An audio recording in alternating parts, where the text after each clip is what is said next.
మన దేవుడు పక్షపాతం లేకుండా సహాయం చేసే దేవుడు.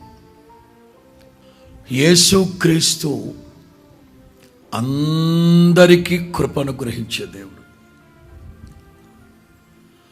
సర్వభూమి ఆయన కృపతో నింపబడి ఉన్నది. నీతిమంతుల మీదను అనీతిమంతుల మీదను దేవుడు సూర్యుని ఉదయింపు చేస్తున్నారు. మంచివాళ్ల మీదను చెడ్డవాళ్ల మీద కూడా ఆయన వర్షాన్ని కురిపిస్తున్నాడు. ఇదంతా సాధారణమైన కార్యాలు. అయితే సిగ్నిఫికెంట్లీ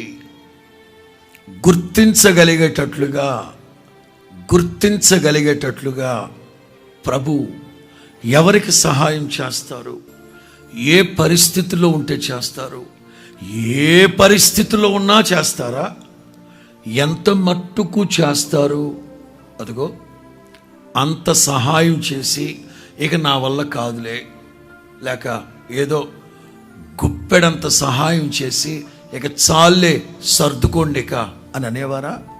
కాదే. ఎంతవరకు సహాయం చేస్తారు ప్రభు అనేది మనం ఆలోచించాలి. దావీదు అంటారు, నేను అగాధ జలములలో ఉన్నప్పుడు ఉన్నత స్థలముల నుండి చెయ్యి చాపి ఆయన నాకు సహాయం చేసెను. ఆయన అందరికీ సహాయం చేసేవాడు, ఆయన అందరికీ ఉపకారి,